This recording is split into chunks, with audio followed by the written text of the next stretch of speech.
Let me talk to you straight. Real talk. You ever notice how the narrative always finds a way to paint Muslims as the problem? Like the world turns upside down and somehow the blame always finds its way to the Muslim door. That's not by accident. That's a pattern. That's design. That America. And not just America, let's not pretend, but the world's most powerful platforms, their leaders, their voices, and their media have long been shaping a story. A story that doesn't just tell you what happened, it tells you what to believe. And over the last few decades, that belief has been weaponized. Against one group, Muslims. You take a walk through history and it screams at you. You look at foreign policy decisions, military invasions, drone strikes, economic sanctions, and what do you see? Muslim countries at the heart of it all. Afghanistan, Iraq, Syria, Libya, Palestine. The list keeps growing. But while the missiles fly and the headlines shout about freedom and democracy, nobody stops to ask, what's the cost? Whose children are buried? Whose homes are turned to dust? Now, if you speak truth, if you question the narrative, suddenly you're the threat. You're the extremist. You're the one who's dangerous. But let me tell you something. Being awake doesn't make you dangerous. Staying silent does, because the system isn't broken. It's working exactly the way it was built. Designed to divide, to distract, to dominate. They don't just target Muslims with bombs and bullets. They do it with words, with stories. They plant the seed that Islam is violence, that Muslims are backwards. They show one image on the news 1,000 times until it becomes the face of 1 billion people. They take a faith built on peace, compassion, and justice, and they twist it into a villain's mask. But here's what hurts the most. While this storm keeps coming, many of us are sleeping through it. Split, divided, distracted by our differences. They target Muslims because they know if Muslims were truly united, truly stood shoulder to shoulder, rich to poor, young to old, nation to nation, they would be unshakable. That's why they fear you. That's why they keep the wedge deep. Understand this. You are not weak because they say you are. You are not alone because they isolate you. You are strong. You are many. But strength means nothing without unity. And silence in the face of injustice? That's not peace. That's surrender. So the question is not why they target you. The question is, when will you stop making it easy? And remember, the moment we choose truth over fear, unity over ego, that's the moment we stop being the target and start being the force. Let me break something down for you. Something that's been creeping into our lives so slow, so subtle, most people don't even notice it until it's everywhere. It's called Islamophobia. And it ain't just a word, it's a weapon, a mindset, a strategy. You see, hate isn't always loud. Sometimes it whispers. It slips into movies, into news, into casual conversation. And before you know it, it becomes normal. Walk down a street in a so-called free country, and a woman in hijab is getting stared down like she's carrying a weapon. A man with a beard is getting randomly selected at every airport. A kid named Muhammad gets asked if he's a terrorist at school. That ain't random, that's conditioning. That's propaganda working overtime. They don't have to say Muslims are bad. They just have to keep showing you enough images, enough stories, until your brain fills in the rest. And here's the trick. The system acts like it doesn't exist. Like Islamophobia is just paranoia. But the numbers don't lie. Hate crimes are rising. Mosques are burning. Muslims are getting attacked, spit on, harassed, fired, sidelined. In silence, in plain sight. And the ones who speak up, they get labeled. Radical, un-American, problematic. It's a setup, a trap, and we fall for it every day. Now don't get me wrong. This isn't just about America. No. This mindset has gone global. Europe, Asia, even in countries with Muslim majorities, the poison has spread because the fear sells. It wins elections. It justifies war. It creates a common enemy.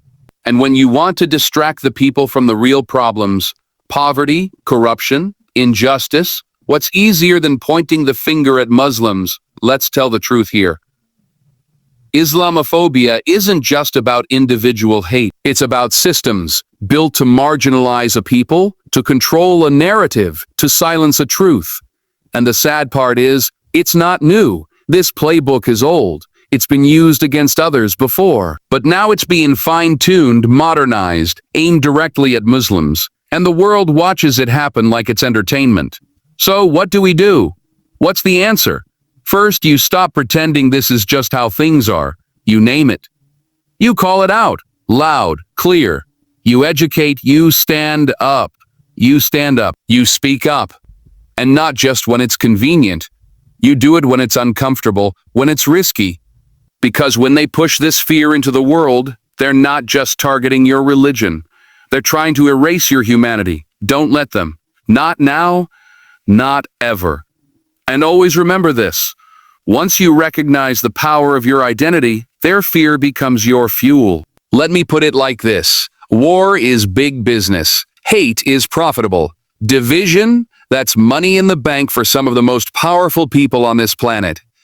You ever ask yourself why the same countries that preach peace are always the first to drop bombs? Why the same governments that talk about human rights are building weapons factories like their coffee shops? I'll tell you why.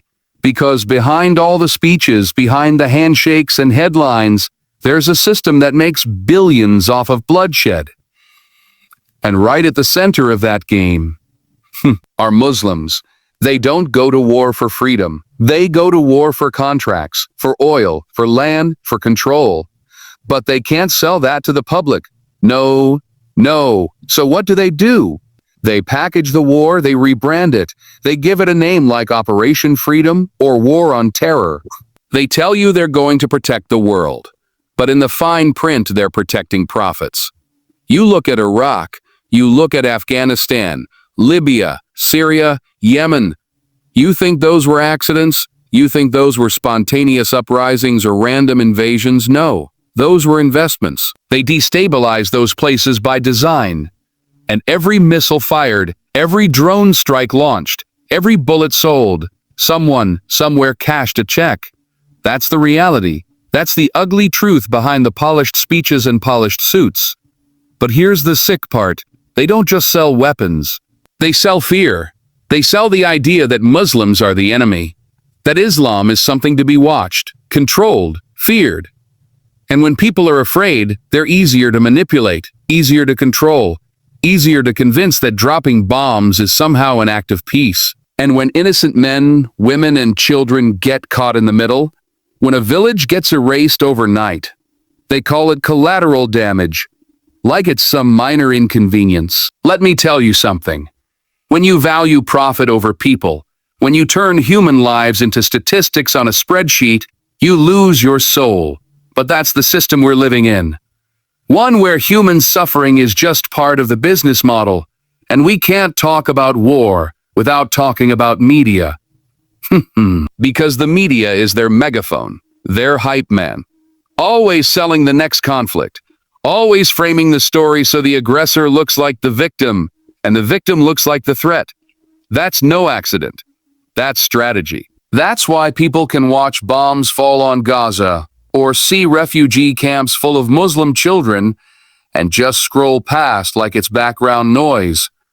They've been trained to see it as normal, but I'm here to tell you, it's not normal. It's not okay. And it should never, ever be acceptable to profit off of people's pain. And when the truth becomes louder than the lies, the business of war loses its power. And that's when real peace has a chance. Let's talk about silence. Not the kind you get in prayer or peace. I'm talking about that cold, strategic silence. The kind that echoes from the highest offices in the world when Muslim lives are lost. When bombs fall, when children cry, when families are wiped out like dust in the wind. Where's the noise? Where's the outrage? Where are the global leaders, the ones always preaching about justice and human rights? I'll tell you where, they're quiet. Real quiet, real quiet. You see, silence isn't always ignorance. Sometimes it's a decision, a choice, a calculation. And when Muslim blood is spilled, that silence becomes complicity. It becomes a green light for oppression. Because let's be real, If the same tragedies that hit Muslim communities were happening elsewhere with different faces, different names, you'd see flags raised, governments moved, streets filled with protests. But when it's Muslims, there's hesitation, delay, silence. That silence speaks. And what it says is chilling. Some lives matter less. That's what the world hears when Muslim suffering is met with shrugs and statements full of concern but empty of action. When children are buried and the only thing you hear from powerful nations is a recycled press release with words like unfortunate or complex. Complex? No. It's simple. It's wrong. But calling it wrong means taking a side. And that might cost them votes, allies, deals. Now let's take it deeper. Many of these silent leaders are the same ones shaking hands with tyrants, selling arms to regimes, profiting off the pain of Muslim nations. They show up at conferences smiling, talking about unity and progress, all while signing deals that fund the very violence they claim to condemn. That's not leadership, that's theater, that's betrayal, not just of Muslims, but of humanity itself. And what about the institutions? The UN, the human rights councils, the watchdogs? Where are they when bombs are dropping? When journalists are silenced? When people are starved under blockades? They release reports. They express deep concern. But concern without action is just decoration. It's just noise to make people feel like something's being done when nothing is. Let me tell you something. If you have power, and you stay silent in the face of injustice, you're not neutral. You're part of the injustice. You're a co-signer to the pain. And if the world's silence can be so loud when Muslims are hurting, then it's up to Muslims and those who care about truth and justice to make even more noise. Because waiting for someone else to save you, that's a fool's hope. And when the silence of the world grows heavy, that's when your voice has to rise louder, stronger, and more unshakable. Because truth doesn't need permission to be heard. Now let's get real. Let's turn the mirror around. Because while the world's got its hand on the trigger pointing it at Muslim lands, there's something even more dangerous going on. Something happening inside, and I'm talking directly to my brothers and sisters now. The division, the pride, the ego, the silence between us. That's the crack in the wall. That's how they get in. That's how they keep us weak. They don't have to defeat us. They just wait for us to defeat ourselves. Look around the Muslim world. Rich nations, poor nations, nations full of resources, of talent, of youth with fire in their hearts. But still we move like strangers. We speak the same words in prayer, bow to the same God, read the same book, and yet we fight like enemies. Over flags, over sects, over power, over politics. And all the while our people suffer, children starve, mothers cry. And the leaders? They're sitting in palaces while their brothers bleed in the street. It shouldn't be this way. We were never meant to be divided. We were built on unity, on ummah, one body, one soul. When one part hurts, the whole body feels it. That's what the Prophet taught. That's what Islam taught. But somewhere along the line we forgot. We traded unity for pride. We let borders mean more than brotherhood, and now the world watches us fall. Not because we're weak, but because we're not together. And make no mistake, the powers that be, they know this. They study us. They know our weaknesses. That's why they invest in our division, fund the factions, prop up the dictators, play one group against another, and we play along, over and over, like a broken record. We forget that the greatest threat to our future isn't just what comes from outside. It's what we allow inside. So I say this with love, with urgency. Muslim leaders, scholars, influencers, everyday people. Step up, put the ego down. Put the flags down. Stop competing for titles while the ummah is bleeding. If you have wealth, use it to build. If you have influence, use it to speak. And if you have truth, don't bury it just because it's inconvenient. Because unity isn't about all of us thinking the same. It's about all of us fighting for the same purpose. Dignity, justice, peace.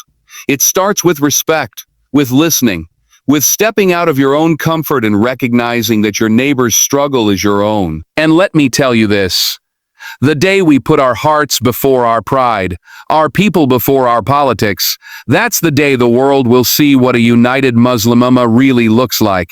And trust me, they're not ready for that. Time's up. That's the truth. We've talked about the targeting, the hate, the war, the silence, the division. Now it comes down to this. When will Muslims unite? I'm not talking about slogans, not hashtags, not empty words thrown around in conferences with fancy suits and microphones.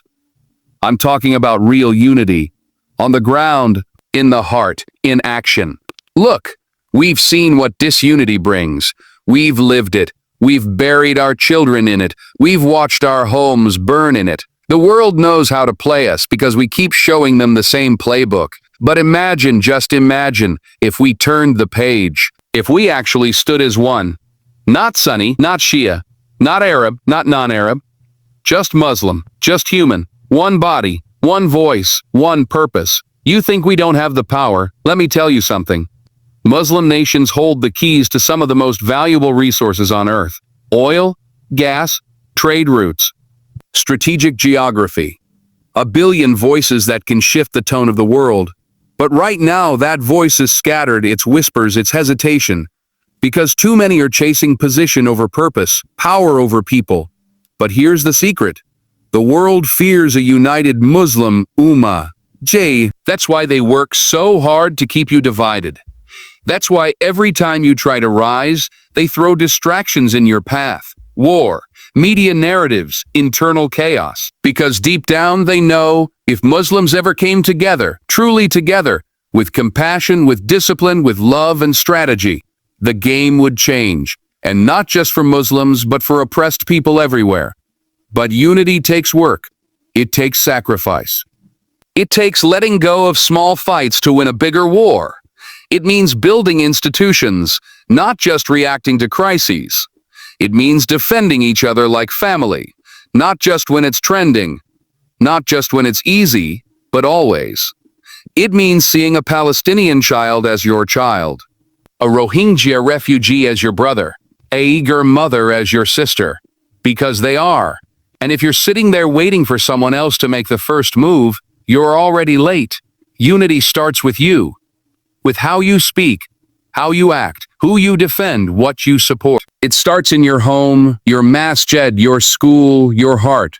And let me leave you with this. The world may try to break you, isolate you, erase you.